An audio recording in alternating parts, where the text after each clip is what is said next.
Hola a todos.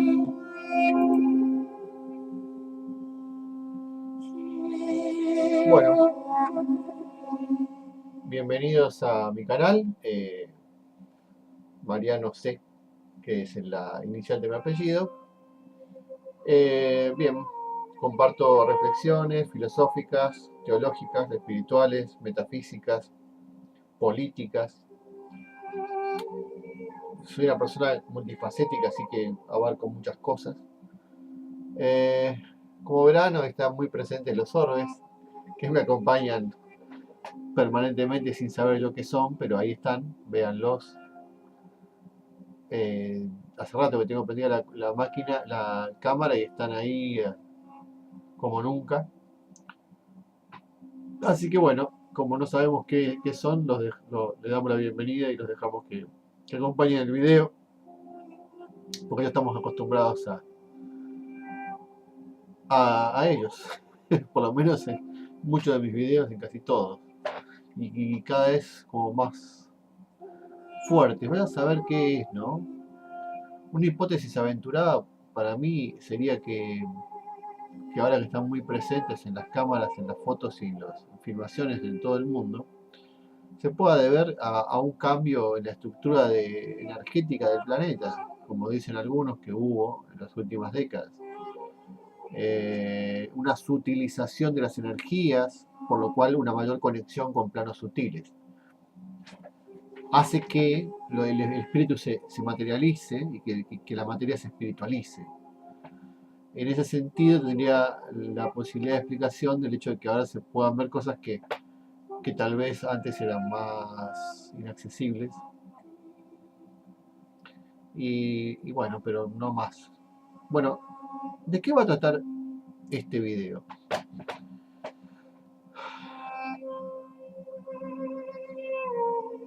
Mientras escuchamos música armenia, muy linda, vamos a reflexionar sobre la cultura católica. Hice un video hace un tiempo breve, no sé, 2 semanas, en directo. Quien lo necesite me lo puede pedir por Facebook o me lo puede pedir el que lo vea acá en YouTube también, en un comentario, y veo cómo le pego el link. Donde yo tengo el video sobre el primer capítulo de este libro, que se llama La cultura católica.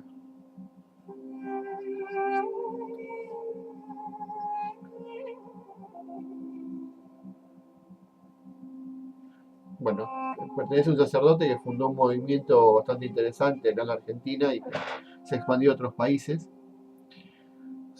Bueno, es un movimiento católico, sobre todo de juventud, con un gran impulso, con una gran impronta, con una gran creatividad, con una gran personalidad y una gran tradición.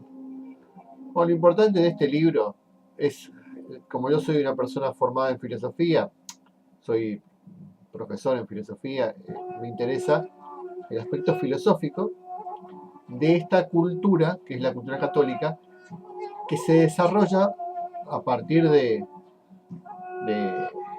de Israel, digamos, cuando predica Jesús y se forman los apóstoles, y se va expandiendo, luego en Roma, en Europa, y finalmente al mundo, ¿no? Cuando pasan los siglos. Este libro tiene un interés filosófico, metafísico, histórico y cultural, donde se explica cómo es que esta idea religiosa católica se va penetrando, digamos, la cultura pagana y la cultura humana en general en su accionar ético, en su accionar filosófico, en su accionar en el pensamiento, en lo religioso, en todas las áreas, por decirse, políticas, del derecho, eh, de la ciencia, del arte. Es decir, todo eso es la cultura católica, es decir, un mensaje, ese mensaje de la revelación, dado a través de sus libros sagrados y de las memorias de los apóstoles. Luego la conformación de la religión, de la institución religiosa, pero sobre todo la parte cultural, que es lo que determina lo que somos. Seamos creyentes o no seamos creyentes, eso no cambia nada, porque ya la forma de pensar es cristiana y es católica, aun cuando sea para enfrentarse o liberarse de ella. No se puede uno liberar del todo, porque ya su pensamiento es formado desde el nacimiento en esta cultura católica, que abarca una fusión de ideas como son el cristianismo, el judaísmo, hay elementos musulmanes, aunque parezca raro, pero las culturas no están divididas en compartimentos estancos, sino que se influencian mutuamente. Hay elementos griegos muy importantes y romanos, y por qué no de otras culturas, podríamos decir, qué sé yo, etruscos, los otomanos, todos los sirios, eh, los bárbaros, los germanos, que vivían en Europa. Cada uno les fue aportando, los celtas, cada uno les fue aportando algo a esta cultura. Obviamente que el tronco fundamental está el elemento judaico, griego y romano, con la presencia fuerte de la figura de Jesús y de la impronta de Cristo, ¿no? Que hace que toda esta cultura, yo la tomo como si fuera una semilla de levadura, o sea, como la metáfora de la levadura. Es decir, Cristo, con su presencia eterna, podríamos decir, que va más allá del tiempo y del espacio, en su irrupción en el mundo, transforma la cultura. Y digamos que el judaísmo y la cultura griega y romana, que eran las predominantes en esos tiempos, se transfiguran, se transforman. Esa transformación, esa fusión, esa reconversión, es la cultura católica, digamos. ¿Qué va a suceder? Va a haber un proceso, que es un proceso moderno, el proceso que se llama la Reforma, a partir del siglo XV aproximadamente, y en ese tiempo, cuando Lutero, Calvino, ya sabemos quiénes hacían ese proceso de reforma, van a modernizar y sobre todo van a alejarse de la estructura eclesiástica romana y formar lo que se llama el protestantismo, con el luteranismo, el calvinismo, esas distintas corrientes filosóficas o más que nada religiosas. Pero no se puede negar los 1500 años de catolicismo, digamos. O sea, no es que va a haber una ruptura total. Por empezar, la Biblia que se estudia es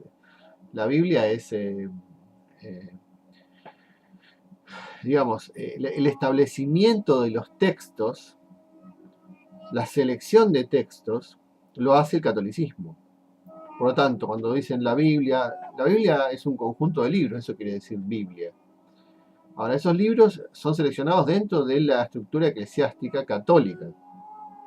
Por lo tanto, los protestantes no hacen más que recurrir, lo mismo los testigos de Jehová, mormones o cualquier otro movimiento de filiación cristiana, no puede, digamos, dejar de recurrir a esa previa selección y también a una tradición interpretativa, que por más que haya modificaciones, bueno, no creemos en la Virgen, bueno, no creemos en la Trinidad, pero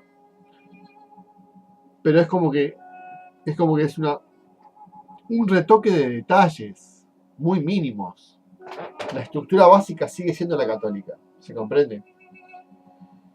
Por lo tanto, quien adhiere al catolicismo, en general lo que tiene es como un elemento conservador, y para algunos podría decir retrógrado, porque claro, si vino el protestantismo ya lo superó, o la reforma, ¿no? Y junto con la reforma viene después el movimiento iluminista de filosofía, que quiere liberarse de toda religión, viene el concepto liberal, luego viene la idea socialista en política, es decir, nuevas formas de pensamiento moderno que van a empezar a querer prescindir de la religión, y después nuevas fusiones entre la religión y el pensamiento moderno. Es decir, el liberalismo toma fuerza en ciertas corrientes del protestantismo, y hay como por ejemplo, Estados Unidos es un ejemplo de eso, es un pueblo protestante, pero de espíritu masónico, por lo tanto, de espíritu libre, y en lo político y sí, en el aspecto político, entonces fusiona esos dos elementos, mundano y espiritual, y forma esa nación, ¿no? Tan preponderante en el mundo de los últimos 2 siglos, el mundo moderno. Después en lo que es en Latinoamérica, por decir acá en nuestro continente, predomina la Iglesia Católica tal como era la Edad Media, o sea, no hay modificaciones importantes, salvo el Concilio Vaticano II, ya lo vamos a ver, este libro lo trata. Y bueno, lo que tiene ahí es que atrasa en el aspecto político, y porque digamos, lo que prende acá en Latinoamérica es el socialismo, es decir, el socialismo desde mi punto de vista es un movimiento retrógrado, porque interpreta una forma en la cual tiende a ser alguien el que manda. En el socialismo no existe esa cosa de que todos mandan, esa idea del Estado, no, siempre hay un líder, un caudillo, sea Lenin, sea Stalin, sea Castro, Chávez, siempre hay uno que es el que lidera, una personalidad fuerte que lidera, que supuestamente hace justicia. Esa es una forma tribal y una forma retrógrada. La forma alternativa es la forma de la ley o el concepto republicano. Acá se intentó hacer en Argentina, por ejemplo, y duró unos siglos, perdón, unas décadas, dio mucho éxito, y luego se dejó atrás. Se dio paso al populismo, ¿verdad? Digamos, el populismo yo lo entiendo en Argentina como el proceso cuando aparece la Unión Cívica Radical. Bueno, los líderes, ¿no? Alem, después Irigoyen sobre todo, que gobierna por lo menos tres, sí, tiene 2 gobiernos eh, importantes y deja una impronta en la historia argentina. Y finalmente la apoteosis del populismo viene con Juan Domingo Perón, y hasta el día de hoy sigue teniendo su dominio sobre la estructura de pensamiento. Ahora, obviamente que hay una relación entre la estructura del pensamiento católico y la estructura del pensamiento populista. Hay un escritor, un pensador que se llama Loris Sanata, con Z y doble T, Sanata. Lo pueden encontrar en YouTube o pueden encontrarlo también en internet, sus artículos, que analiza ese fenómeno de la vinculación entre el catolicismo y el peronismo o el populismo en Latinoamérica. Más allá de todo esto, a mí lo que me interesa, más allá de lo político, es la parte espiritual, porque acá, y la parte filosófica, es decir, cómo se va gestando este proceso. Bueno, entonces, luego de esta larga introducción, un poco tediosa, disculpen, vamos a leer este texto y a analizar. Entonces ya la primera parte que vimos en el directo, alguno lo vio tal vez, y si no les comento, habla sobre la obra y la vida de Jesús, que se llama Una fuerza de salvación, el capítulo 1 del libro. Esa fuerza de salvación es, bueno, es ese Jesús, ese Cristo encarnado, ¿no? Que deja su impronta tan fuerte, y luego la venida del Espíritu Santo, que es en Pentecostés, que es cuando desciende y se manifiesta esa fuerza que los impulsa a salir y a no tener más miedo y a salir a predicar. Eso fue unos 50 días después de la ascensión de Cristo.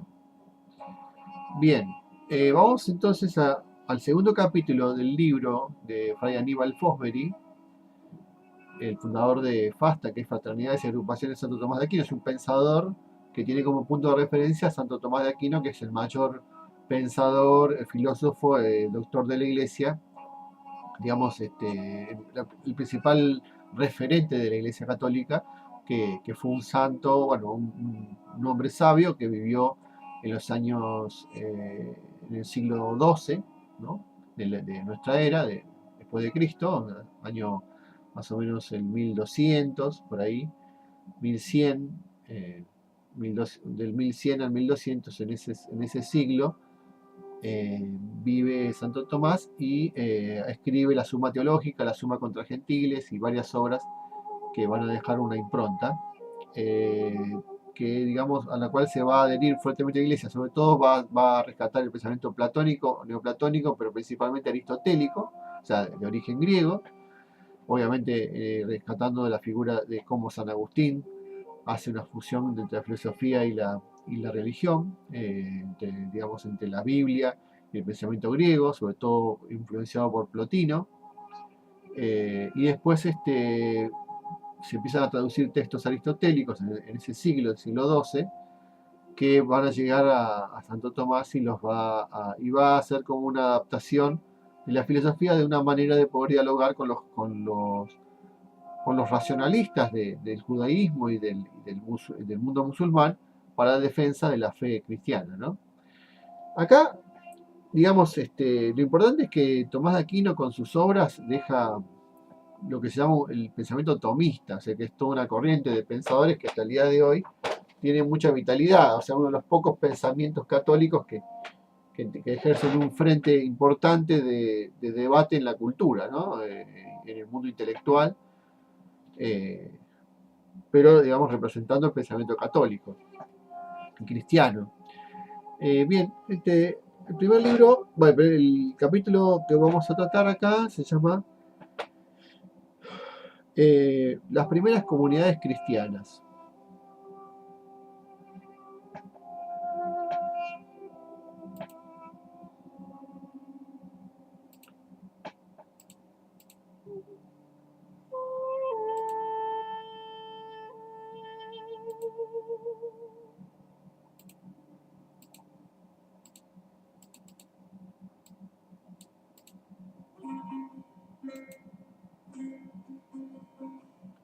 Bien, las primeras comunidades cristianas. Dice, el punto de partida de la cultura católica será necesariamente la fe.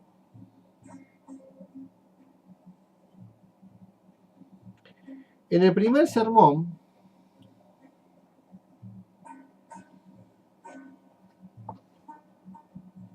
que se predica en la iglesia, el que Pedro junto a los otros apóstoles dirige a una multitud, inmediatamente después del prodigio de Pentecostés, el apóstol Pentecostés es el momento que desciende el Espíritu Santo sobre los apóstoles y se manifiesta de una forma muy llamativa, con toda clase de fenómenos que ellos observan visibles y también audibles y hablan en lenguas y bueno, es algo muy fuerte que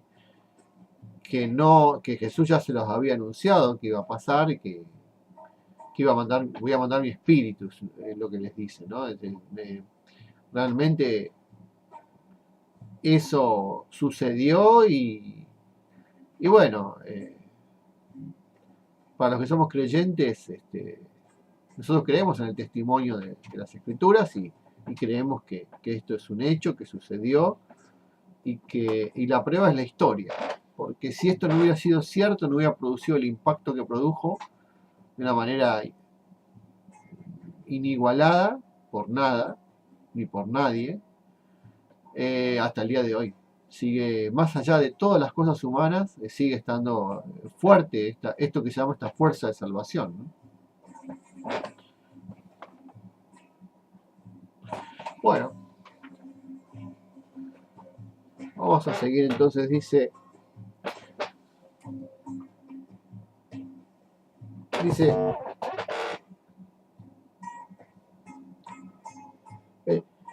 En el primer sermón que se predica en la iglesia, el que Pedro junto a los otros apóstoles dirige a una multitud inmediatamente después del prodigio de Pentecostés, el apóstol anuncia la divinidad de Cristo, de la estirpe de David. Fíjense, acaba de citar los Hechos de los Apóstoles. Dice, en él se cumplen todas las profecías.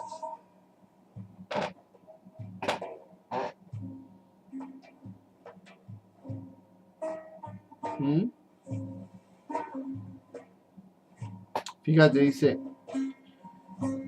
hermanos, dice en los Hechos, permitidme que os diga con toda claridad cómo el patriarca David murió y fue sepultado, y su tumba permanece entre nosotros hasta el presente. Pero como él era profeta y sabía que Dios le había asegurado con juramento que se sentaría en su trono,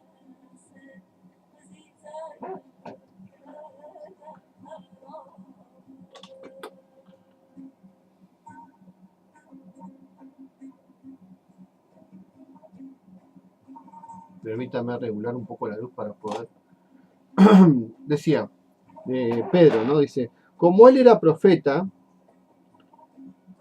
David, y sabía que Dios le había asegurado con juramento que se sentaría en su trono un descendiente de su sangre, vio a lo lejos y habló de la resurrección de Cristo, que ni fue abandonado en el Hades, ni su carne experimentó la corrupción. A este Jesús Dios le resucitó, de lo cual todos nosotros somos testigos. Y exaltado por la diestra de Dios, ha recibido del Padre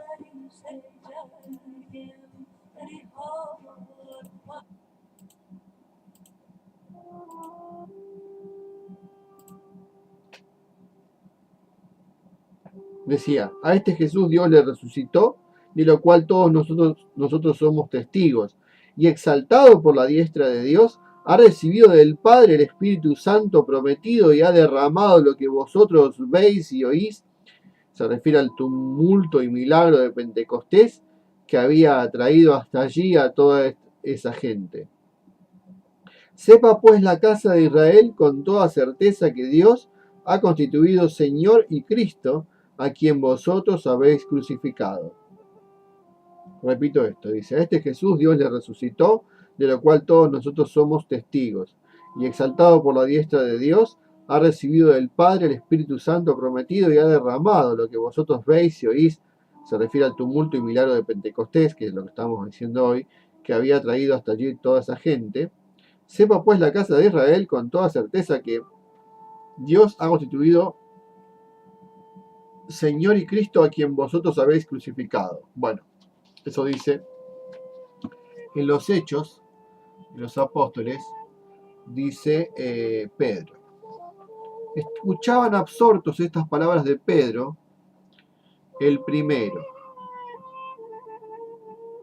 Los judíos que residían en Jerusalén, hombres piadosos, venidos de todas las naciones que hay bajo el cielo. Esto dice los Hechos de los Apóstoles. Los judíos que residían en Jerusalén, hombres piadosos venidos de todas las naciones que hay bajo el cielo.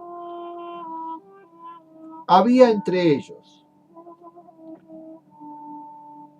partos, medos, elamitas, habitantes de la Mesopotamia, Judea, Capadocia, Egipto, la parte de Libia fronteriza con Cirene, y también forasteros romanos, judíos y prosélitos, cretenses y árabes. Fíjense, de todo el mundo conocido, ¿no? Esto también está en los Hechos de los Apóstoles. Es un libro de la Biblia.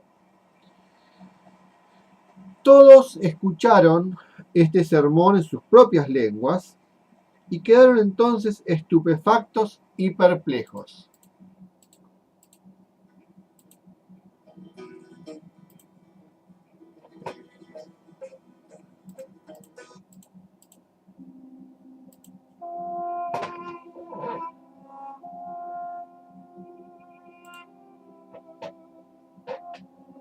Todos escucharon este sermón en sus propias lenguas y quedaron entonces estupefactos y perplejos. No faltaban entre ellos los agnósticos de siempre.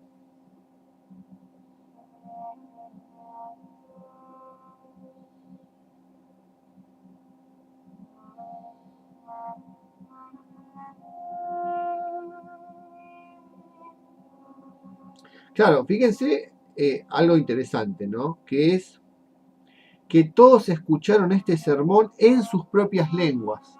Estamos hablando de que acá se trasciende el idioma humano, o sea, les llegaba el mensaje en su lengua a toda esta gente. Y quedaron entonces estupefactos y perplejos, claro, porque todos se entendían en su lengua, cuando él hablaba en un solo idioma, pero para todos les llegaba el mensaje en su lengua. No faltaban entre ellos los agnósticos de siempre. Ustedes saben que agnóstico es aquel que dice que es como un escéptico, alguien que dice que Dios no se puede conocer ni sus cosas, que decían riéndose, están borrachos. Y esto lo dice en el capítulo 2 de los Hechos, versículos 12 al 13. De los Hechos de los Apóstoles, el libro de la Biblia que está en el Nuevo Testamento. Este libro lo escribe, si no me equivoco, el apóstol Lucas, evangelista. Lo cierto es que frente al prodigio y al anuncio de Pedro, la mayoría de ellos, con el corazón compungido, preguntaron a Pedro y a los demás apóstoles: ¿qué hemos de hacer, hermanos? Y por primera vez aparece la propuesta de la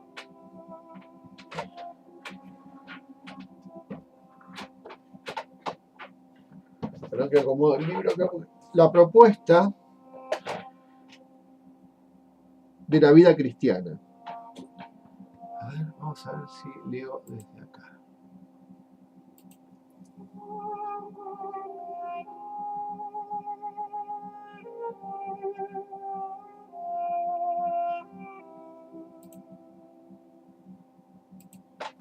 A ver, denme un segundo que voy a leer desde...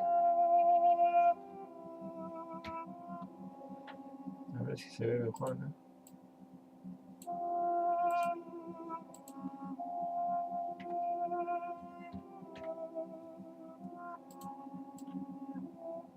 Lo cierto es que frente al prodigio y el anuncio de Pedro, la mayoría de ellos, con el corazón compungido, preguntaron qué hemos de hacer. Y por primera vez aparece la propuesta de la vida cristiana.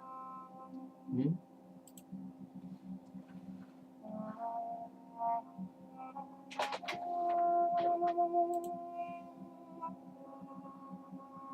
Pedro, el primero, responde: tendrán que convertirse a Dios. Tendrán que bautizarse en el nombre de Jesucristo para la remisión de los pecados. Y entonces recibirán el Espíritu Santo.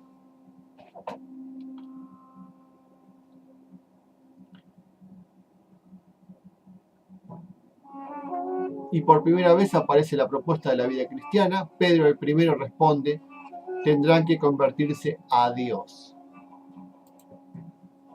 Tendrán que bautizarse en el nombre de Jesucristo para la remisión de los pecados, y entonces recibirán el Espíritu Santo.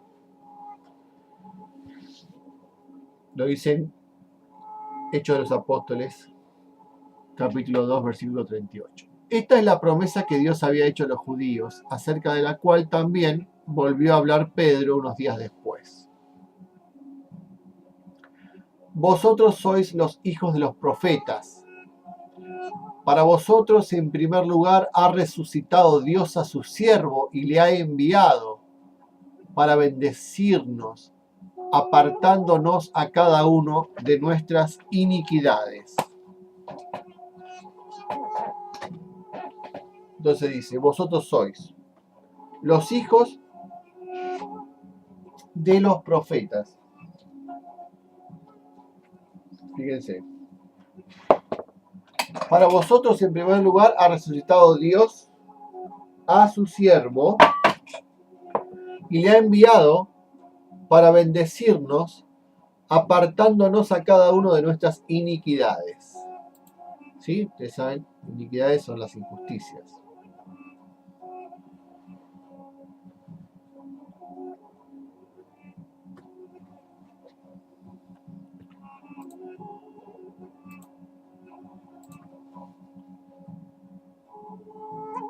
Esto lo dice en Hechos también.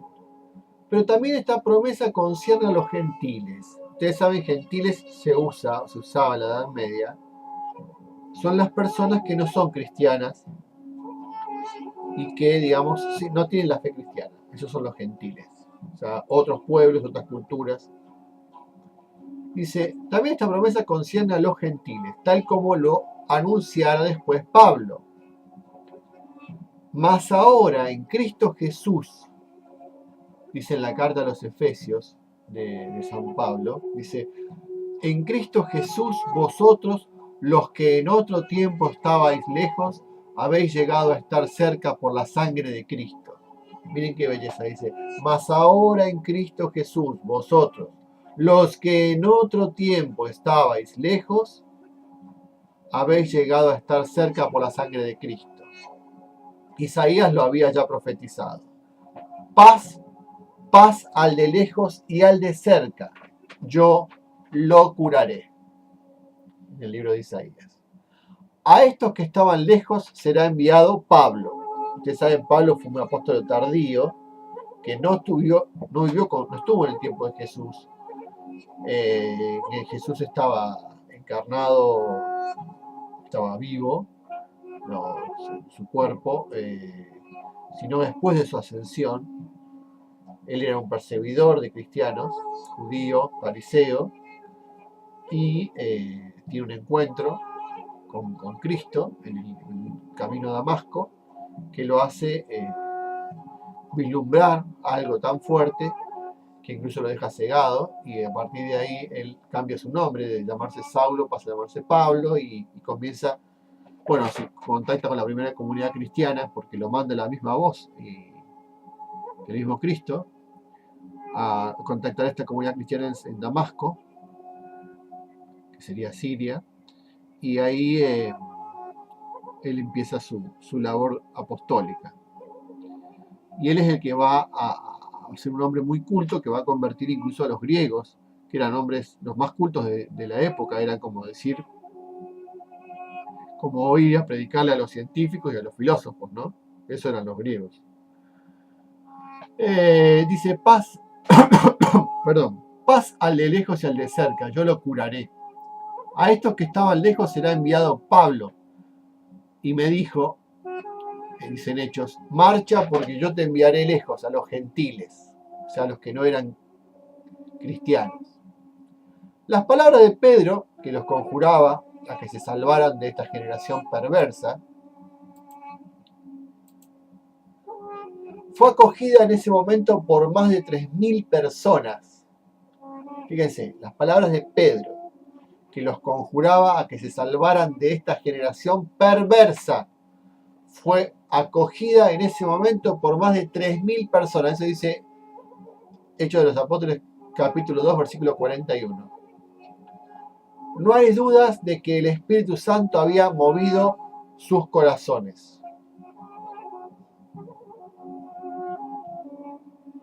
O sea, era más allá de la palabra de Pedro, era la acción del Espíritu Santo.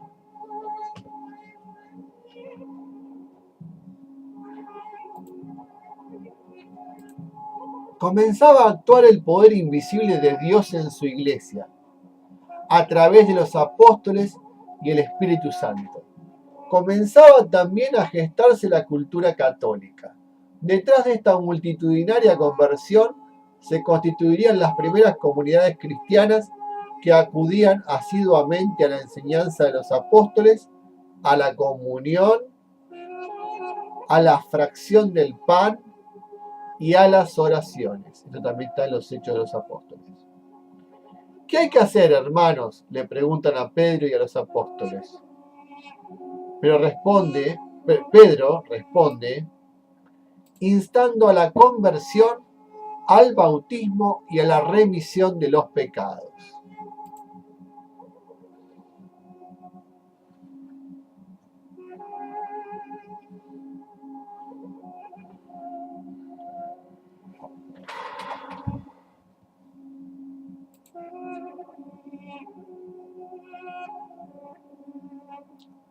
era el principio.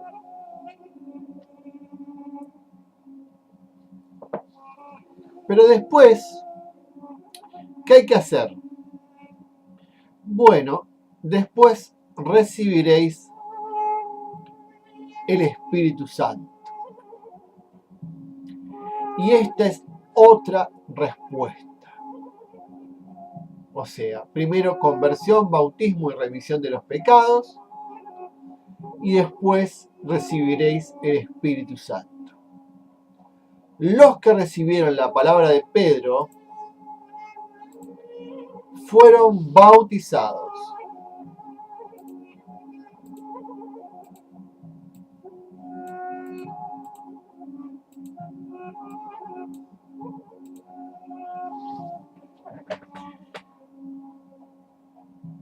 ¿Hacia dónde los empujaría el Paráclito, o sea, el Espíritu Santo? ¿Cómo encontrar ahora una forma de vida que les permitiera de un modo personal y comunitario salvarse de esta generación perversa? Liberarse de los bienes de la tierra, vivir en comunión e intimidad con el Señor, consagrarse al reino de Dios y dar testimonio de este en el mundo.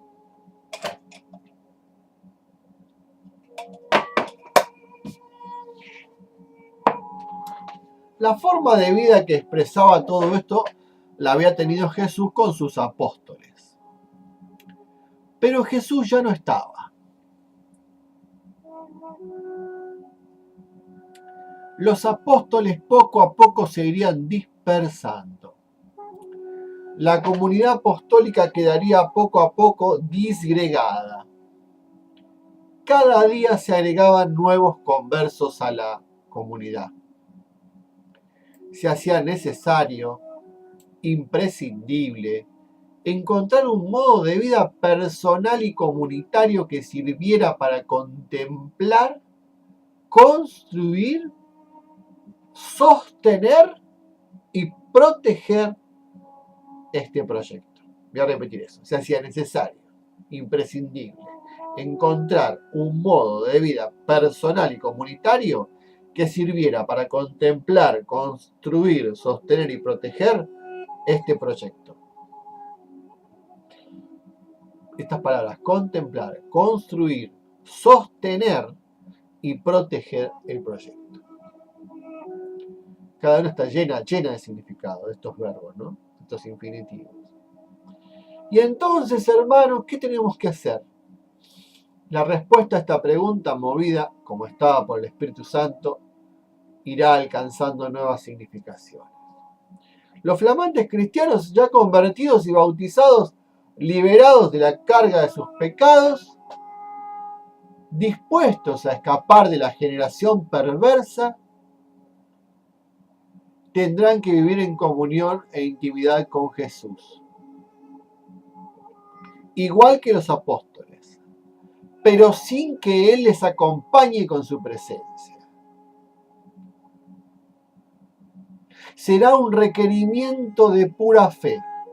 Tendrán que quedar injertados en Cristo y de esta manera podrán llegar a ser una nueva criatura.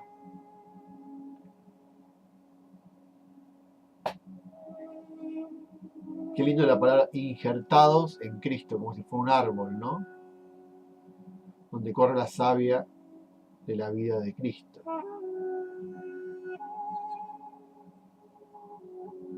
Los apóstoles les enseña el cuerpo místico, ¿no? Los apóstoles les enseñarían lo que Jesús les había enseñado. El Espíritu Santo les abriría los sentidos para descubrir la vocación a la que eran llamados. El Espíritu Santo les abriría. Fíjense, los apóstoles les enseñarían lo que Jesús les había enseñado. El Espíritu Santo les abriría los sentidos para descubrir la vocación a la que eran llamados, comenzarían a entender qué cosa significaba ser miembro del cuerpo místico de Cristo y cómo podrían participar de su vida y de su crecimiento. Las fases de la vida de Cristo serían para ellos como un derrotero de su propia vida espiritual. Los apóstoles les transmitirían en largas jornadas de instrucción cómo había sido la vida terrena del Dios hombre, sus parábolas, sus enseñanzas. En sus corazones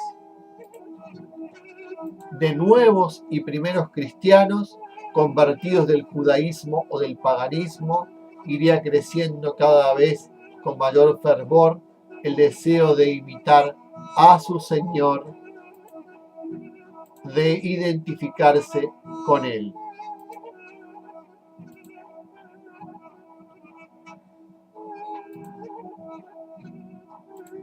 Tiempo después, San Pablo le podía decir a los nuevos cristianos de las nuevas comunidades de Roma o de Corinto, acuérdense que eran ciudades en Grecia y en Roma, o de Éfeso, o de Colosas, los discípulos de Cristo, muertos con Cristo, creemos que vivimos también con Él. Pero para ello hay que sufrir con Él. De hecho, el hombre viejo que hay en nosotros ha sido crucificado con Él.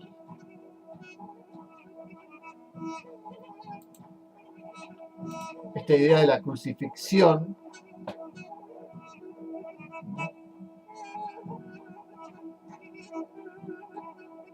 también hemos sido sepultados con Él por el bautismo para resucitar con Él. Entonces podremos revivir con Él. Finalmente, siendo herederos con Él, seremos glorificados con Él.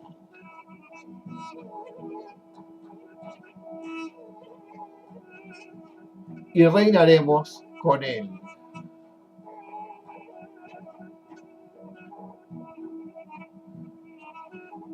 He aquí todo un modo nuevo y original de vida que fue propuesto a los primeros cristianos. Detrás de este proyecto personal se irán constituyendo las comunidades cristianas. Intentarán de esta forma realizar anticipadamente acá en la tierra el reino de Dios y apresurar así su advenimiento. Como respuesta a la pregunta, y entonces, hermanos, ¿qué tenemos que hacer? Surgía esta nueva forma de vida sobre la cual la Iglesia apoyará en lo esencial lo que después será la vida religiosa. En el centro de estas comunidades estaba presente Cristo, por su palabra y en la Eucaristía. Acudían asiduamente a recibir la enseñanza de los apóstoles.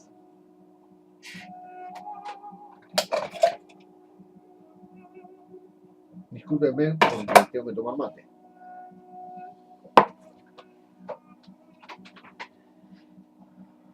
Se mostraban fieles a la comunión fraterna, a la fracción del pan y a la oración. En el centro de estas comunidades estaba presente Cristo por su palabra y en la Eucaristía.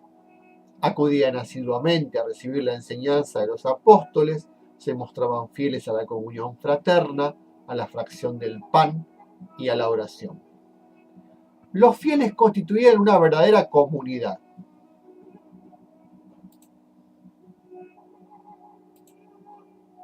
Vivían unidos, oraban con el mismo corazón, tenían una sola alma y un solo corazón en Dios. Voy a repetir porque es lindo. Dice, los fieles constituían una verdadera comunidad. Vivían unidos, oraban con el mismo corazón. Esto en los Hechos de los Apóstoles, capítulo 2. Tenían una sola alma y un solo corazón en Dios. Acudían al templo todos los días con perseverancia.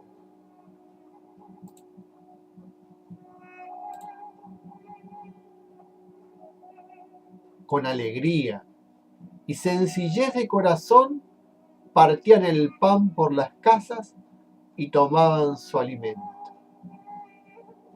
Era pues la vida de amor mutuo que anticipaba el reino de los cielos. Este testimonio hacía que gozaran de la simpatía de todo el pueblo y atrajeran al Señor a los que se habían de salvar. La necesidad de salvar la comunión con los hermanos para poder de esta manera estar en mayor disponibilidad hacia el reino los llevó a realizar una experiencia límite que luego fracasó, poner en común sus bienes. De ese modo, todos los creyentes tenían todas las cosas en común, vendían sus posesiones y sus bienes y las repartían entre todos según las necesidades de cada cual. Esto es el capítulo 2 y 4 de los Hechos de los Apóstoles. El ejemplo más vivo fue el de un tal José, a quien los apóstoles llamaban Bernabé, levita y originario de Chipre, quien tenía un campo. Lo vendió, trajo el dinero y lo puso a los pies de los apóstoles. Sin embargo, esta experiencia fracasó, como lo atestiguan las colectas que San Pablo tuvo luego que hacer entre las otras comunidades para ayudar a la iglesia de Jerusalén. Lo que seguirá siempre vivo y constante en la historia de la iglesia es esa búsqueda para realizar, actualizar y conformar según los tiempos, los lugares, las circunstancias y los carismas ese modo de vida de las comunidades cristianas primitivas que ayuda a liberarse de los bienes de la tierra, a consagrarse al reino de Dios y a manifestarlo al mundo. Esta acción comunitaria será originariamente religiosa, pero un cambio de esta naturaleza en la forma de vida constituirá también un hecho que hará surgir una nueva cultura en el mundo, la cultura católica.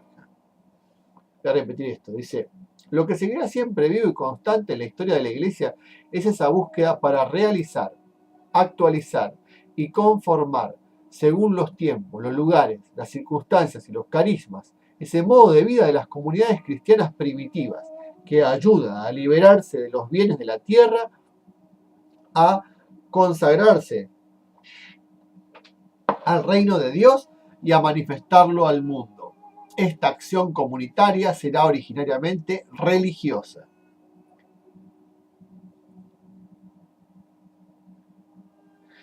Pero un cambio de esta naturaleza en la forma de vida constituirá también un hecho que hará surgir una nueva cultura en el mundo, la cultura católica. Eso es lo que sucede. ¿Cómo se puede apreciar en el fundamento de la cultura católica? Como se puede apreciar en el fundamento de la cultura católica hay un hecho religioso que la determina, pero que por otro lado la distingue, como se distingue la causa del efecto. O sea, esta impronta religiosa impacta en la cultura, este hecho religioso impacta en la cultura y la determina de modo distinto a otras culturas.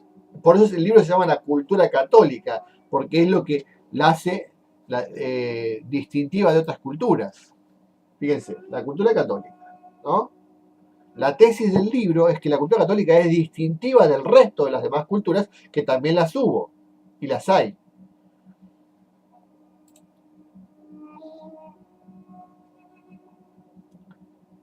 Después voy a hablar mucho del concepto de cultura, porque el libro profundiza, y eso lo vamos a ver quizá en próximos videos, si es que esto prospera en mí. Dice, como se puede apreciar, en el fundamento de la cultura católica hay un hecho religioso que la determina, pero que por otro lado la distingue. Conviene distinguir lo católico en cuanto hecho religioso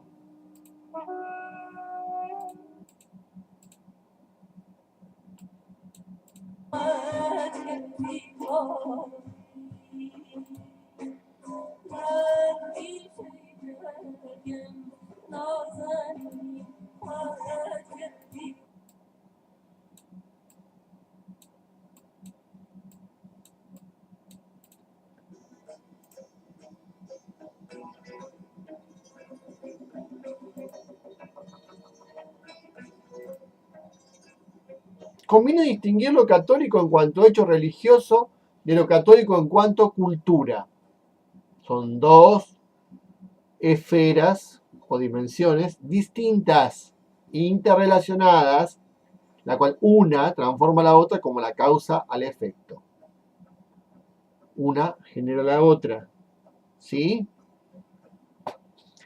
La encarnación del Verbo de Dios y su mensaje religioso se da en el contexto de la cultura pagana y en medio del pueblo judío. El primer sermón de Pedro, después de Pentecostés,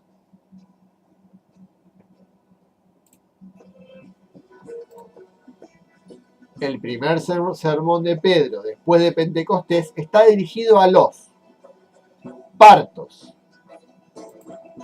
a los medos y a los elamitas, a los habitantes de la Mesopotamia, de la Judea, de la Capadocia y del Parto, a los que habitaban el Asia, la Frigia y la Panfilia, el Egipto y la parte de Libia fronteriza con Cirene, a los forasteros romanos, a los judíos y prosélitos, a los cretenses y a los árabes. Esto dice en los Hechos de los Apóstoles, capítulo 2, versículo 9 al 11. Todos estos hombres que lo escuchan a Pedro,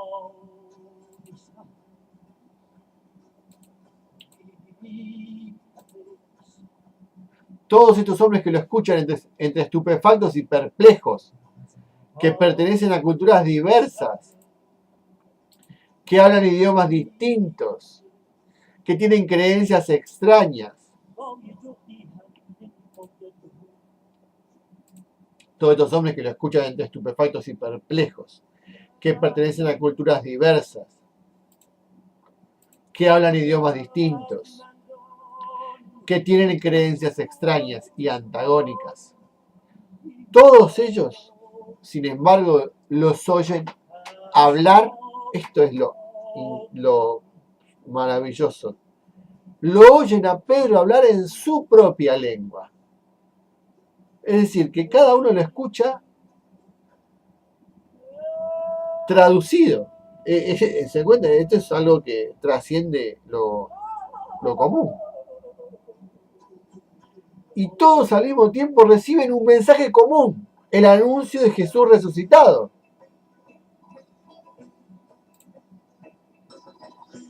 Ninguna de estas culturas queda excluida. A todos los apóstoles les hacen el mismo anuncio.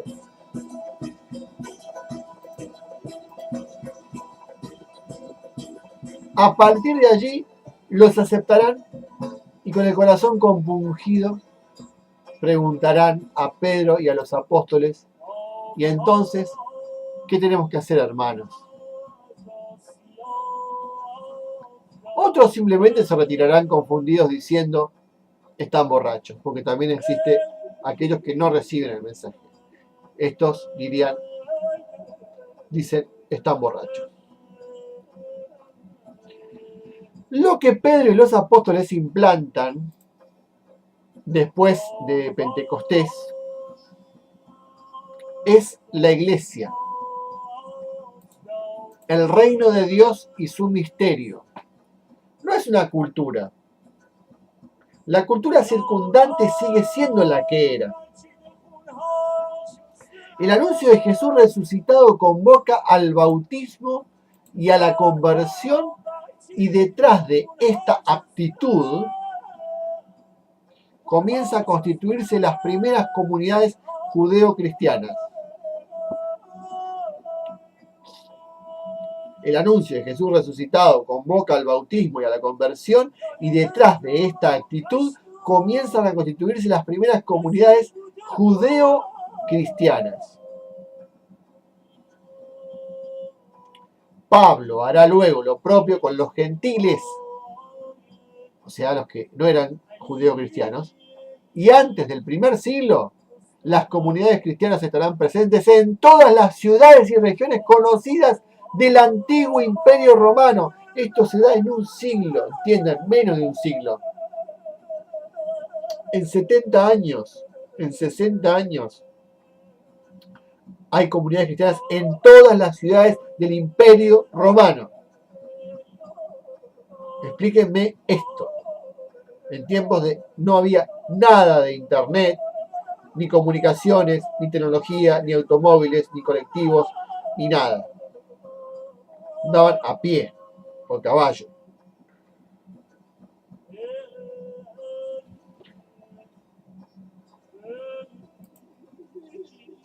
¿Se dan cuenta? Esto es algo que trasciende lo humano, es algo que se esparció. Algo movía, impulsaba, convertía los corazones. No es que tampoco eran tan buenos oradores. No era que San Pablo hablaba tan bien que las masas se convertían. Había algo más fuerte, más allá de la oratoria. Porque incluso estos que eran de distintos países, escuchaban el mensaje en su propio idioma. En el caso de Pedro, cuando da ese primer sermón.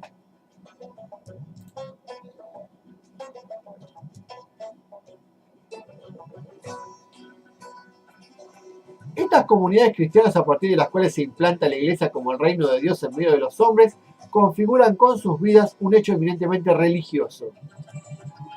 Ni siquiera se proponen cambiar las costumbres o estructuras sociales propias de la cultura pagana, como queda claro en la enseñanza del apóstol. Dice: todos los que estén como esclavos bajo el yugo de la servidumbre, consideren a sus dueños como dignos de todo respeto, para que no se blasfeme del nombre de Dios y de la doctrina. Los que tengan dueños creyentes, no les falten el respeto por ser hermanos, sino al contrario, que les sirvan todavía mejor por ser creyentes y amigos de Dios los que reciben sus servicios. O sea, se respeta la cultura. Eso dice la carta a Timoteo. La primera carta a Timoteo. Y también el caso de Onésimo, aquel esclavo a quien Pablo devuelve a Filemón, rogándole. Pablo devuelve a este esclavo a Filemón y le dice que lo reciba ya no como esclavo, sino como algo mejor que un esclavo, como un hermano querido.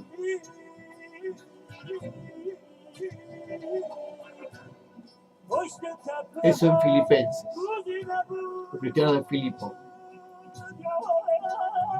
Algo notable ha ocurrido en el mundo. Tan notable que a partir de allí la historia de la humanidad se referirá al antes y el después de la encarnación. Pero el hecho no es político, ni social, ni cultural, es religioso. No es un hecho político, no es social, no es cultural, es un hecho religioso. Más aún, es un hecho escatológico, o sea que habla de algo que está más allá. Tiene un inicio en el tiempo, pero aguarda su culminación fuera del tiempo, o sea que viene de fuera del tiempo, de la eternidad. Entonces aparecerá en el cielo la señal del Hijo del Hombre, y entonces harán duelo todas las razas de la tierra y verán venir al Hijo del Hombre sobre las nubes del cielo con gran poder y gloria. Eso dice Mateo. Será luego el fin. ¿Cuándo? Será luego el fin, cuando Cristo entregue a Dios Padre el reino, después de haber destruido todo principado, dominación y potestad. Eso San Pablo en los Corintios, en la carta a los Corintios.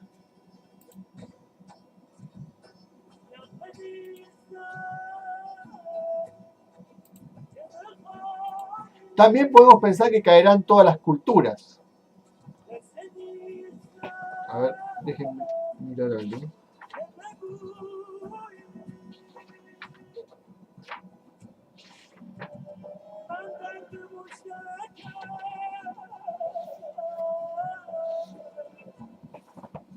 También podemos pensar que caerán todas las culturas.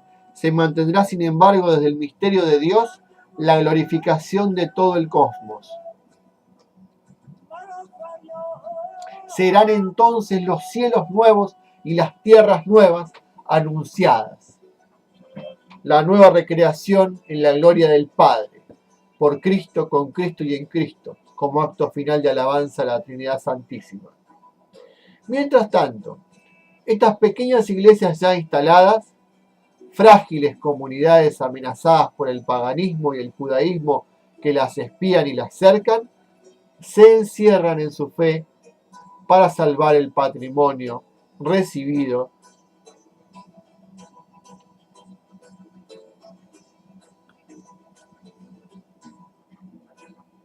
mediante la palabra de Dios y la vida de los apóstoles. Ellas son las que transmiten todo lo que los apóstoles les han enseñado acerca de Jesús el Salvador. Ellas son las que han aceptado la palabra de revelación y la guardan y custodian, bajo la guía del Espíritu Santo y los apóstoles, para que no se deforme ni profane.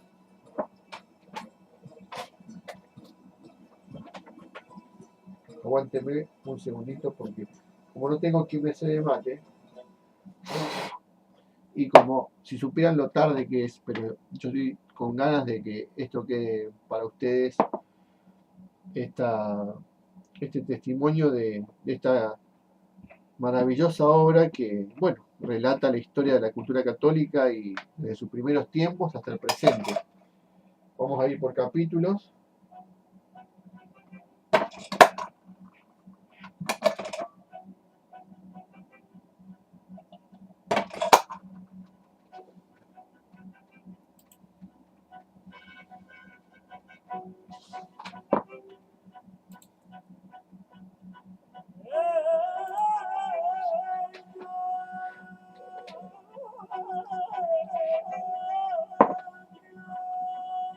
Dice: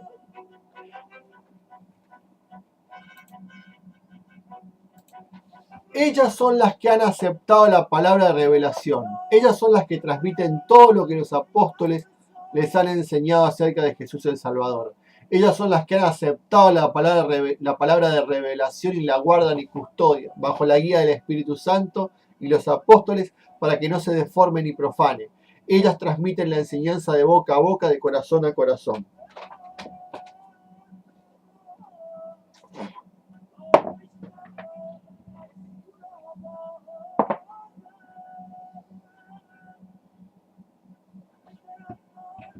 Bien. El reino de Dios ya está instalado en medio de los hombres.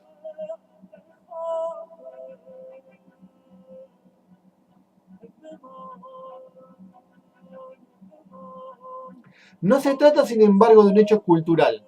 Lo que aparece a la consideración de judíos y paganos es un hecho religioso, al cual solo es posible acceder desde la fe. ¿Cómo se genera a partir de allí una cultura? Hay que tener en cuenta que a partir del primer anuncio que hace Pedro de la resurrección del Señor, después de Pentecostés, se producen las primeras conversiones y se establece la primera comunidad cristiana.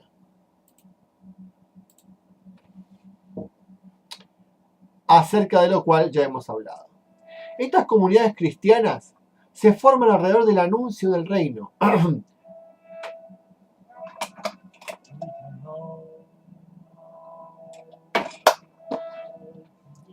Ellas intentan recibir y guardar celosamente la palabra de los apóstoles que define el contenido mismo de la fe. Ellas intentan vivir la palabra recibida tal como los apóstoles la señalan.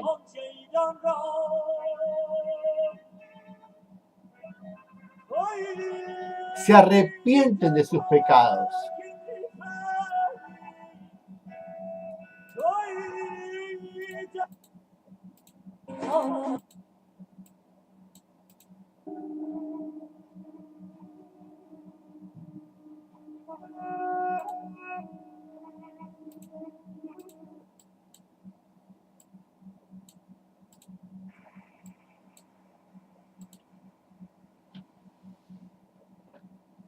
Ellas intentan vivir la palabra recibida tal como los apóstoles la señalan. Se arrepienten de sus pecados, se bautizan, reciben el Espíritu Santo y se convierten a Dios. Guardan el depósito de la fe y se reúnen para alabar a Dios y recibir la Eucaristía. Hay, por lo tanto, un núcleo sacral que los convoca y los une y al mismo tiempo les hace dejar sus viejas costumbres paganas de idolatría y corrupción para volverse a Dios y pedir la salvación.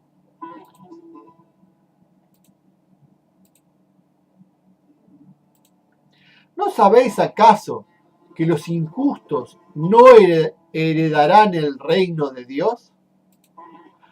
Dice acá San Pablo en la carta a los Corintios, la primera carta, dice San Pablo, no os engañéis. Fíjense lo que dice. ¿No sabéis acaso que los injustos no heredarán el reino de Dios? No os engañéis. Ni los impuros, ni los idólatras, ni los adúlteros, ni los afeminados, ni los afeminados, ni los homosexuales, ni los ladrones, ni los avaros, ni los borrachos, ni los ultrajadores, ni los rapaces heredarán el reino de Dios. Y tales fuisteis algunos de vosotros, pero habéis sido lavados, habéis sido santificados, habéis sido justificados en el nombre del Señor Jesucristo y en el Espíritu de nuestro Dios. ¿O no sabéis que vuestro cuerpo es santuario del Espíritu Santo, que está en vosotros y habéis recibido de Dios y que no os pertenece, y que no os pertenecéis? Habéis sido bien comprados. Glorificad a Dios, por tanto, en vuestro cuerpo. Dice en la primera carta a los Corintios, capítulo 6, San Pablo. Son palabras duras, fuertes para nuestros tiempos presentes, pero son las palabras tal como están en la carta de San Pablo. A estos nuevos conversos, el bautismo los impele a adherir a una enseñanza que viene del Espíritu Santo. Yo quiero hacer una aclaración de una palabra que aparece acá. El reino de Dios, yo lo entiendo como un estado de conciencia divina en el hombre, que puede llevar a un lugar, quizá no físico, suprafísico, pero que empieza en un estado de conciencia. Para alcanzar ese reino de Dios, ese cielo, uno tiene que empezar a vivirlo en el momento presente, en un cambio de la conciencia. Así lo entiendo yo, un estado de conciencia. Dice, obviamente que todos estos actos que enseña el cristianismo te llevan a ese estado de conciencia. Y que no os pertenecéis, habéis sido bien comprados. Glorificad a Dios, por tanto, en vuestro cuerpo. A estos nuevos conversos el bautismo los impele a adherir a una enseñanza que viene del Espíritu Santo y de los apóstoles y les obliga a provocar un cambio radical de costumbres, convocados a vivir en el amor a Dios y a los hermanos, conforme al nuevo mandamiento del Señor.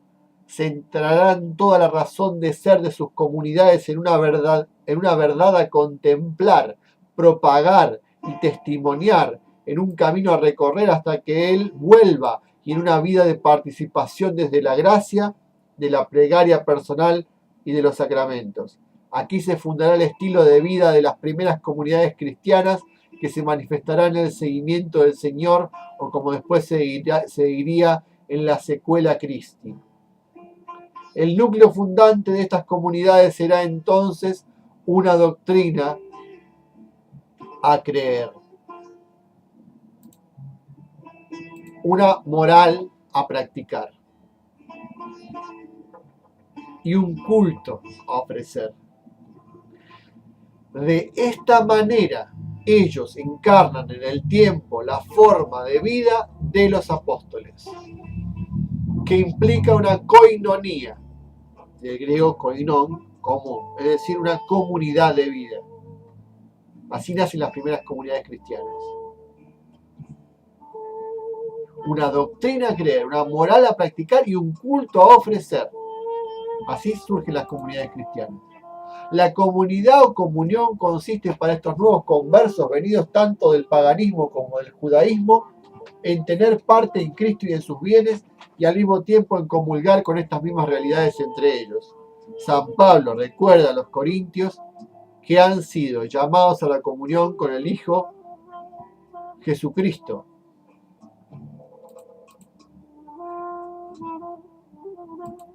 Nuestro Señor. La primera carta a los Corintios. Y que estando en Cristo con una nueva criatura. Se trata de una verdadera vida en comunión con el Señor. Porque aquellos bienes del reino que en el Antiguo Testamento solo eran anunciados como vestigios,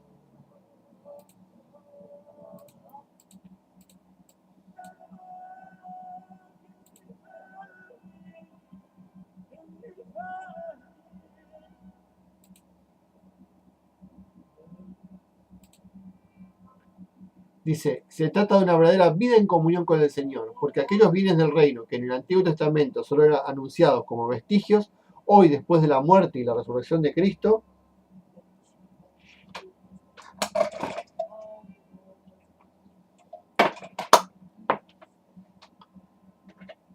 ya los tenemos entre nosotros, aunque haya que alcanzarlos desde el claroscuro de la fe. Los cristianos de esta manera participan de las fases de la vida de Cristo. Esta comunión con Cristo, que constituyó la experiencia histórica de la forma de vida de los apóstoles, permanece consecuentemente en las comunidades cristianas. ¿Sí? Esta comunión con Cristo, que constituyó la experiencia histórica de la forma de vida de los apóstoles, permanece consecuentemente en las comunidades cristianas. La comunión del cristiano con Dios y con sus hermanos. El testimonio que han recibido es para que también ellos tengan comunión con esta forma de vida de los apóstoles. ¿Sí? El modelo de esas comunidades apostólicas es el modelo de las comunidades cristianas. Vivir en esta comunión con Cristo, con Dios y con los demás hermanos cristianos es vivir en la luz de Dios.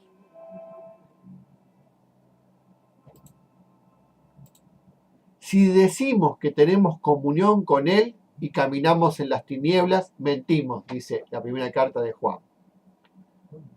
Si decimos que tenemos comunión con Él y caminamos en las tinieblas, mentimos.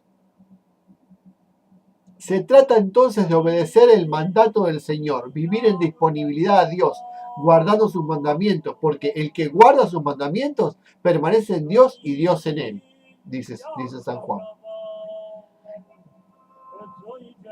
Se trata entonces de obedecer el mandato del Señor, vivir en disponibilidad a Dios, guardando sus mandamientos, porque el que guarda sus mandamientos permanece en Dios y Dios permanece en él.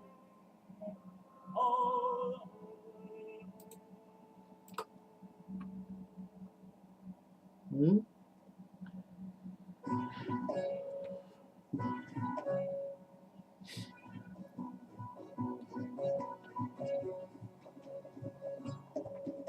El que guarda sus mandamientos permanece en Dios y Dios en él, dice San Juan. La comunión es obra del Espíritu Santo. Conocemos que permanecemos en Él y Él en nosotros. ¿En qué nos ha dado su Espíritu?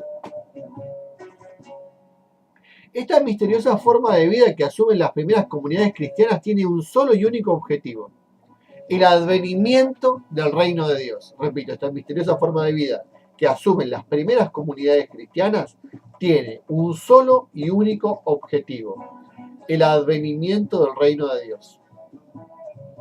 No se trata de imponer en el mundo un sistema o una estructura de conducción, transformación o poder.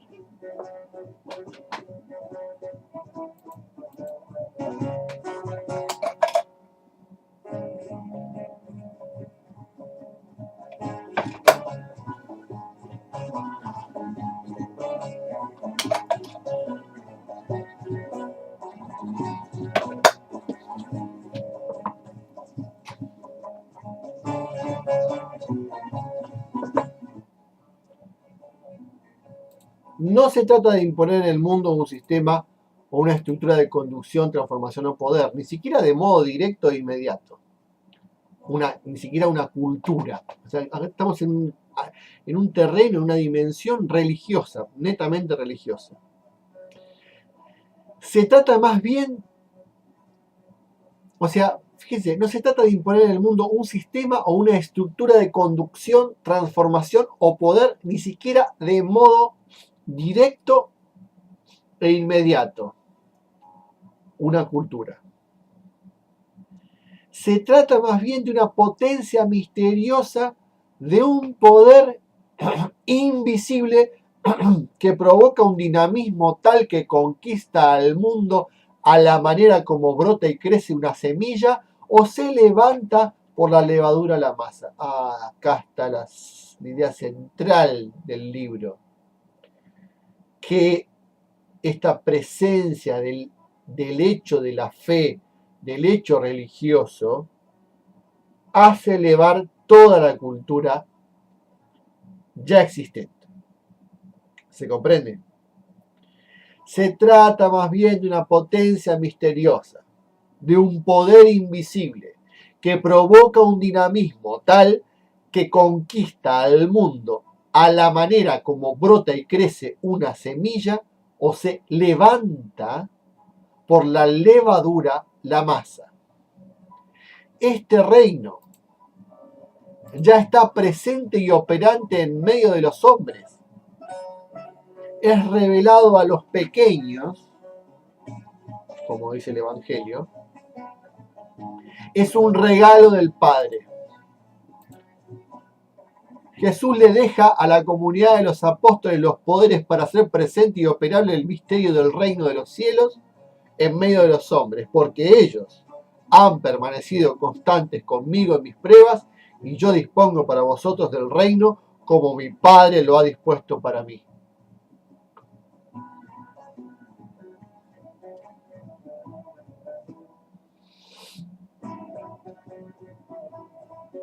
Las comunidades cristianas configuran ya la presencia del reino en la historia de los hombres. Son la eclesia, que quiere decir reunión de personas, la reunión de los elegidos. Eso quiere decir en latín, ¿no? O originalmente, reunión de personas. La reunión de los elegidos. Viven seguros y confiados porque tienen la promesa de Jesús de que las puertas del infierno no prevalecerán contra ellos. Han acogido la fe, han dispuesto su corazón para vivir en comunión con el misterio de la vida divina, y esta vida divina se ha enseñoreado de toda su existencia. La comunidad cristiana, haciendo suya la forma de vida de los apóstoles, vivifica entonces y manifiesta el reino de Dios. Vosotros sois la sal de la tierra. Vosotros sois la luz del mundo. No se enciende una lámpara para colocarla bajo un recipiente, alumbra así vuestra luz ante los hombres, dice Jesús en el Evangelio de Mateo.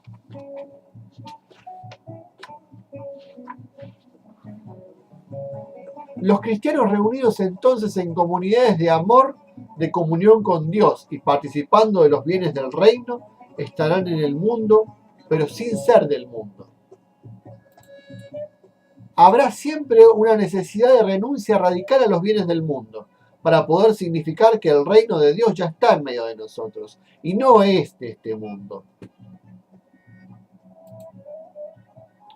Tiene un significado final escatológico. Es fácil entender desde aquí que detrás de esta forma de vida, de seguimiento y comunión con Dios, rápidamente se generen vocaciones que busquen renunciar de modo radical al mundo y quieran consagrar sus vidas solamente a Dios, viviendo una vocación eremita primero, o sea, de los ermitaños, estos que vivían en el desierto, luego reagrupándose en cenobios o comunidades, y finalmente, tanto en Oriente primero y en Occidente después, den lugar a la vida monástica, es decir, a los monasterios. Se ha producido una revolución religiosa de alcances imprevistos, pero también detrás de ello ha ido gestándose y formándose una cultura.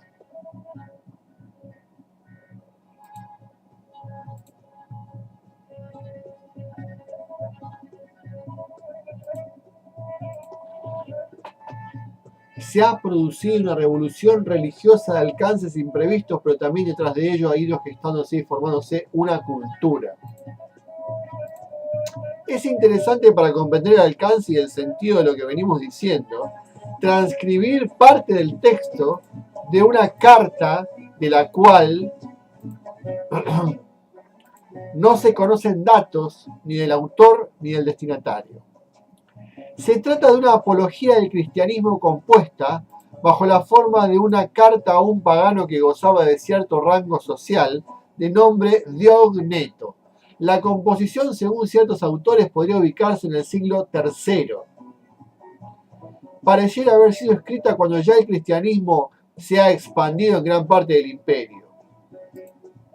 Con esta carta a Diogneto, el autor quiere responder a la requisitoria que este Diogneto le hace a un amigo suyo, cristiano, sobre su religión. Él le pregunta, entre otras cosas, ¿a qué Dios se dirige su fe?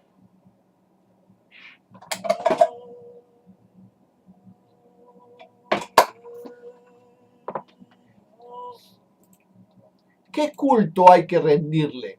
¿De dónde les viene ese desdén unánime por el mundo y su menosprecio por la muerte? ¿Qué es ese amor que se tienen los unos por los otros? ¿Por qué no aceptan a algunos de los dioses reconocidos por los griegos y no observan las supersticiones judías? En fin, ¿por qué este pueblo nuevo, este nuevo modo de vivir, ha surgido en estos días y no después? El autor le contesta mostrando enfervorizado la superioridad del cristianismo en relación a la idolatría estúpida de los paganos y al formalismo exterior del culto judío. Hace entonces una hermosa descripción de la vida sobrenatural de los cristianos. Dice la carta a Diogneto. La carta a Diogneto, de autor anónimo del siglo III. Dice, los cristianos no se distinguen de los demás hombres, ni por el lugar en que viven, ni por su lenguaje, ni por sus costumbres. Ellos, en efecto, no tienen ciudades propias, ni utilizan un hablar insólito, ni llevan un género de vida distinto. Su sistema doctrinal no ha sido inventado gracias al talento y especulación de hombres estudiosos, ni profesan como otros una enseñanza basada en autoridad de hombres. Viven en ciudades griegas y bárbaras, según les cupo en suerte. Siguen las costumbres de los habitantes del país, tanto en el vestir como en todo su estilo de vida, y sin embargo dan muestras de un tenor de vida admirable y a juicio de todos increíble. habitan en su propia patria, pero como forasteros toman parte en todo como ciudadanos, pero lo soportan todo como extranjeros. Toda tierra extraña es patria para ellos, pero están en toda patria como en tierra extraña. Toda tierra extraña es patria para ellos, pero están en toda patria como en tierra extraña. Fíjense qué paradojal. Igual que todos, se casan y engendran hijos, pero no se deshacen de los hijos que conciben. Tienen la mesa en común, pero no el lecho. Viven en la carne, pero no según la carne. Viven en la tierra, pero su ciudadanía está en el cielo. Obedecen las leyes establecidas y con su modo de vivir superan estas leyes. Aman a todos y todos los persiguen. Se los condena sin conocerlos. Se les da muerte y con ello reciben la vida. Son pobres y enriquecen a muchos. Carecen de todo y abundan en todo. Sufren la deshonra y ello les sirve de gloria. Sufren detrimento en su fama y ello atestigua su justicia. Son maldecidos y bendicen. Son tratados con ignominia y ellos a cambio devuelven honor. Hacen el bien y son castigados como malhechores. Y al ser castigados a muerte se alegran como si se les diera la vida. Los judíos los combaten como extraños y los gentiles los persiguen, y sin embargo los mismos que los aborrecen no saben explicar el motivo de su enemistad. Para decirlo en pocas palabras, los cristianos son en el mundo lo que el alma es en el cuerpo. El alma, en efecto, se halla esparcida por todos los miembros del cuerpo. Así también los cristianos se encuentran dispersos por todas las ciudades del mundo. El alma habita en el cuerpo, pero no procede del cuerpo. Los cristianos viven en el mundo, pero no son del mundo. El alma invisible está encerrada en la cárcel del cuerpo visible. Los cristianos viven visiblemente en el mundo, pero su religión es invisible. La carne aborrece y combate el alma, sin haber recibido de ella agravio alguno, solo porque le impide disfrutar de los placeres. También el mundo aborrece a los cristianos, sin haber recibido agravio de ellos, porque se oponen a sus placeres. El alma ama al cuerpo y a sus miembros, a pesar de que éste, el cuerpo, la aborrece. También los cristianos aman a los que los odian. El alma está encerrada en el cuerpo, pero es ella la que mantiene unido el cuerpo. También los cristianos se hallan retenidos en el mundo como en una cárcel, pero ellos son los que mantienen la trabazón del mundo. El alma inmortal habita en una tienda mortal. También los cristianos viven como peregrinos en moradas corruptibles, mientras esperan la incorrupción celestial. El alma se perfecciona con la mortificación en el comer y beber. También los cristianos, constantemente mortificados, se multiplican más y más. Tan importante es el puesto que Dios les ha asignado, del que no les es lícito desertar. Esta es la carta a Dioneto, del siglo III y de autor anónimo, de un cristiano que le explica a alguien no cristiano lo que es ser cristiano. Una de las cosas más bellas que he leído en mucho tiempo. Espero que lo hayan disfrutado igual que yo. Si les gusta lo pueden poner de nuevo, porque esto está grabado y lo pueden ver cuantas veces quieran. Gracias, Señor. Aparece claro que el núcleo vital del cristianismo, su doctrina, su moral, su culto, nada tienen que ver con la cultura pagana. Más aún, hay una evidente confrontación entre el sentido que tienen los paganos del mundo, del hombre y de lo religioso, y lo que los cristianos han recibido de Dios, a partir de la revelación. El autor marca estas aporías en la carta de Dioneto, ¿no? Dice, primero, Los cristianos viven en el mundo, pero no son del mundo. Los cristianos viven visiblemente en el mundo, pero su religión es invisible. El mundo aborrece a los cristianos sin haber recibido agravio de ellos, porque se oponen a sus placeres. El mundo aborrece a los cristianos sin haber recibido agravio de ellos, porque se oponen a sus placeres.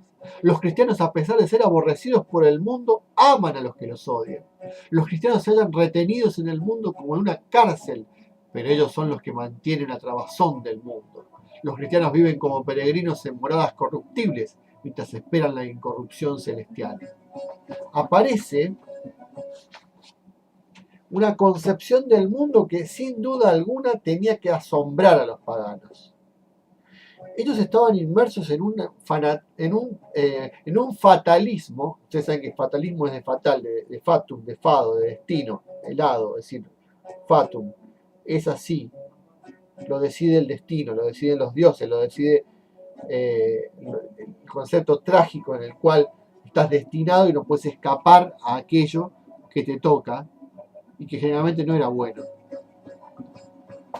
Es decir, los paganos estaban inmersos en un fatalismo cósmico, porque era algo así universal, en el cual vos te arrastraba la necesidad, como decían los griegos, la ananke, la necesidad. La necesidad es que las cosas suceden porque tienen que suceder, porque hay un encadenamiento de causas, ¿sí? Del que no podían salir. El pueblo elegido encerrado en un formulismo religioso, en el caso de los judíos, que es, o sea, los gentiles se refiere a los paganos, con ese fatalismo cósmico, y el pueblo elegido judío en un formulismo religioso que solo le permitía guardar un nacionalismo político, es decir, que solamente su única idea de Mesías, de salvación, de redención, era un concepto secular, es decir, de su identidad como nación, y que venga alguien a representarlos en el sentido de su liberación política, que en ese caso estaban subyugados a Roma. La cultura católica irrumpe entonces cuando los tiempos del hombre no dan para más. ¿Sí? Es como un aire, como un respirar de la cultura mundial, tanto pagana como judía, en esa tierra.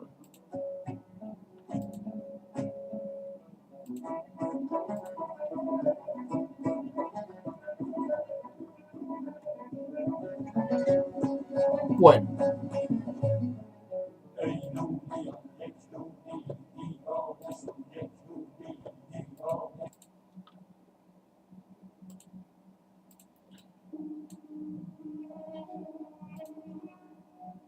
gente, hasta aquí llegamos. Hasta ahora entonces tenemos visto en este video, que va a ser el primero, si bien ya hay un primer capítulo que lo tengo, insisto, para el que le interese, lo hice en un video en directo con diálogo con personas que estaban conectadas en mi Facebook. Este segundo capítulo del libro va a tratar de la comunidad cristiana, de las primeras comunidades y de su espíritu, de esa naturaleza como la cultura católica va haciendo su impronta y su formación. Primero, en su dimensión religiosa, como lo vemos, la vida religiosa de estas comunidades cristianas. Y ahora, en el próximo video, si es que lo hacemos como esperamos y si Dios mediante, vamos a tratar el capítulo 3, que se llama el entorno cultural pagano. Ahí vamos a ver qué es ese paganismo, que quiere decir la religión del pago, del lugar, que existía previamente a la llegada del cristianismo, porque va a haber un proceso por el cual, por causa y efecto, es decir, este impulso religioso va a impactar en esa cultura y la va a transformar. No la va a negar, no la va a hacer desaparecer, no la va a anular ni a descartar, ni a quitar, digamos, de la faz de la tierra. Lo que va a hacerle es un proceso transformador como la levadura, y de esa transformación surge la cultura católica. Yo tengo un escrito que, a ver, lo voy a buscar, porque justamente hoy lo estaba revisando, que habla sobre esto. Esperen que lo busco.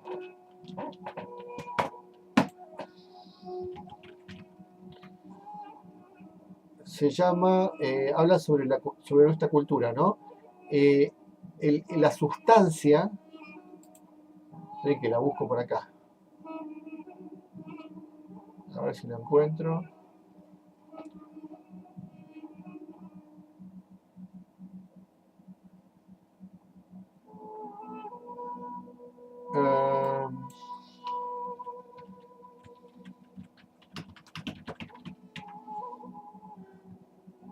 Acá está. Fíjense. Tengo uno sobre contemplación y ocio. Esto es del 2014, que lo escribí. Pero me interesa más ahora les comento, miren. Dice así, nuestra sustancia cultural.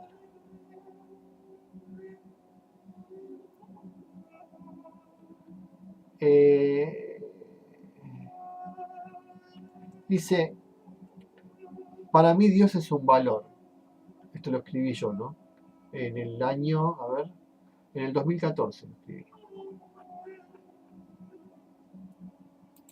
Dice, para mí Dios es un valor, para mí la iglesia es un valor, para mí la patria es un valor, para mí la familia es un valor. Y todo eso forma parte de una misma cosa. Cuando esos valores desaparecen, el ser humano se extravía y pierde de vista su horizonte. Lo voy a poner en letras más grandes porque no lo estoy viendo. Ya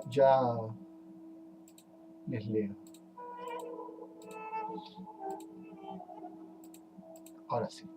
Dice, cuando esos valores, repito, para mí Dios es un valor, para mí la iglesia es un valor, para mí la patria es un valor, para mí la familia es un valor, y todo eso forma parte de una misma cosa. Cuando esos valores desaparecen, el ser humano se extravía y pierde de vista su horizonte y su futuro. La modernidad y las llamadas sucesivas revoluciones políticas y culturales fueron disolviendo y alejándonos de nuestro ser. Y eso es lo que está mellando todas las bases de nuestro país. Me refiero a mi país, Argentina. Por eso no tenemos identidad, porque sin ello no tenemos sustancia espiritual. Nosotros no somos hijos de los ideales de la Revolución Francesa, ni de la de Mayo, ni de la Revolución Bolchevique, etc., sino del gran tesoro cultural y civilizatorio que fue la cultura greco-romana, que fue la base de la cultura cristiana y católica durante más de 1500 años, la cual se continuó a través de los pueblos bárbaros cristianizados que tuvo como núcleo la civilización europea. Ese es nuestro espíritu, nuestra base, el alma de nuestro pueblo que late en lo más hondo nuestro, hasta en nuestra misma sangre. Si perdemos de vista nuestra tradición profunda, metafísica, en que se asienta nuestra cultura, nuestras costumbres, nuestro lenguaje, todo, tarde o temprano va hacia la decadencia, el extravío y la Babel ideológico relativista. Cuando el hombre pierde contacto con la realidad y con su corazón, pierde contacto con la vida y por lo tanto con su destino. Y allí en los más altos valores de la civilización europea nos vamos a encontrar a nosotros mismos no en las sangrientas ideas socialistas, ni en las reacciones izquierdistas, ni contraizquierdistas, ni fascistas, ni ideologías modernas y esnovistas de ningún tipo que son como una pluma en el viento, carentes de solidez y de base. No hay que inventar nada nuevo, ya estaba todo inventado. Solo rescatar lo mejor de esas antiguas civilizaciones y enseñanzas que ya le habían dado todo al mundo y lo mejor. He aquí parte de las razones de por qué soy de alguna manera conservador. Y cuanto más veo a los ideologistas snobs y progres que adscriben a todas las teorías políticas y económicas de moda, más palmaria me resulta su candidez e ingenuidad. Y no olvido que, como bien lo sabían el Buda, Sócrates y Platón, la única causa del mal radica en la ignorancia, y a mayor conocimiento de las verdades profundas y espirituales, mayores posibilidades hay de que florezca el bien.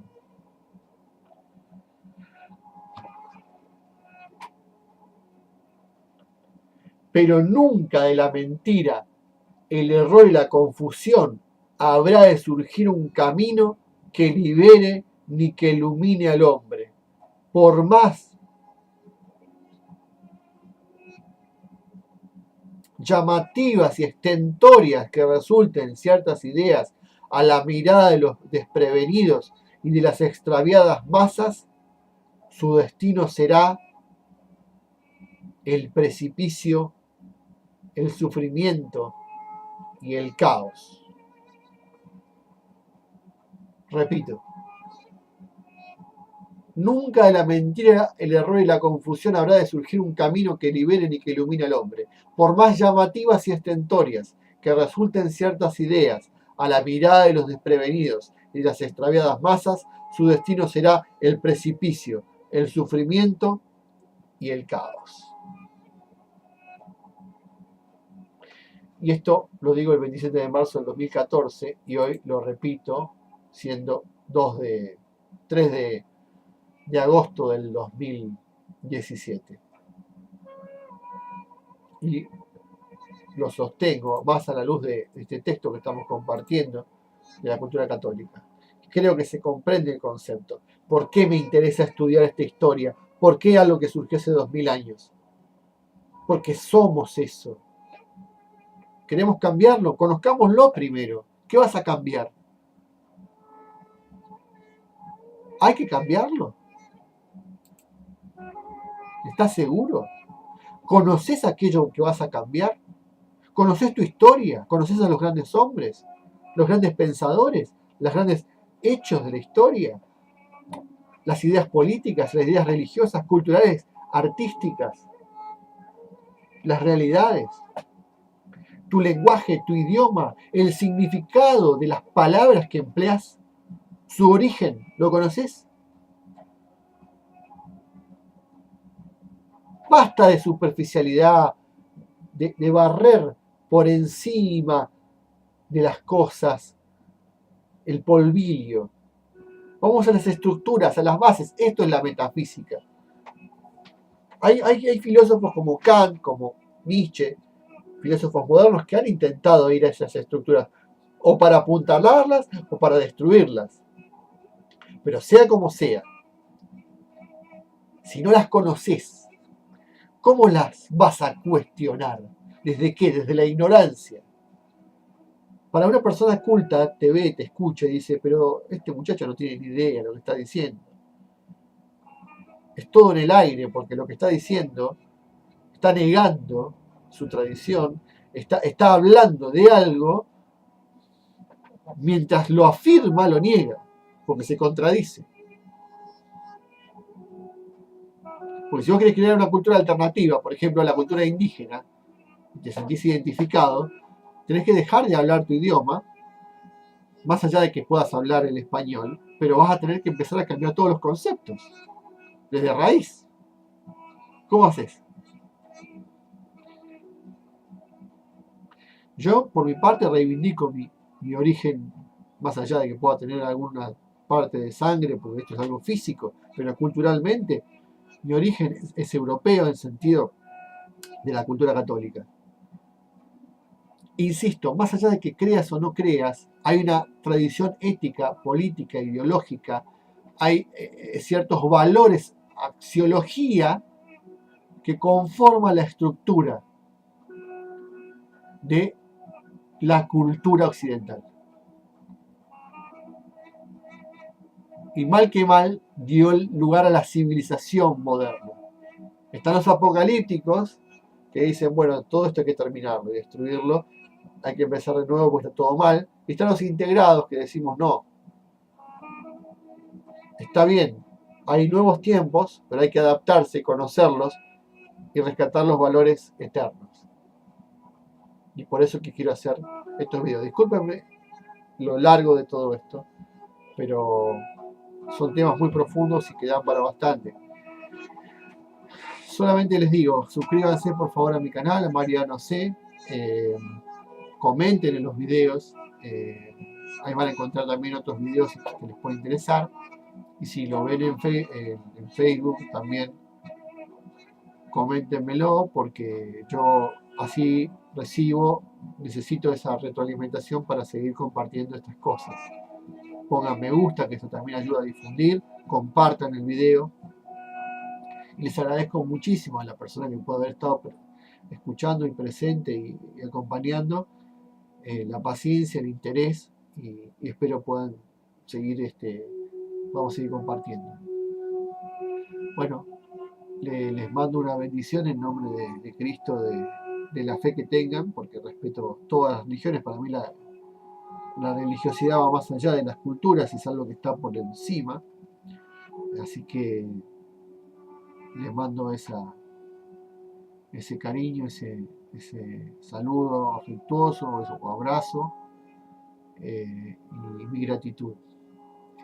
Y también a Dios por permitirme estar sano, por tener a mi familia, por todo lo que me dio en esta vida, y tantas bendiciones, y la salud, y el cuerpo, y la mente, y los estudios, y los conocimientos, y los libros, y todos los estímulos para poder tener una visión que quizá muchos no logran tener, por muchas circunstancias. Así que estoy agradecido y contento. Así que gracias. Me despido y bueno, hasta la próxima.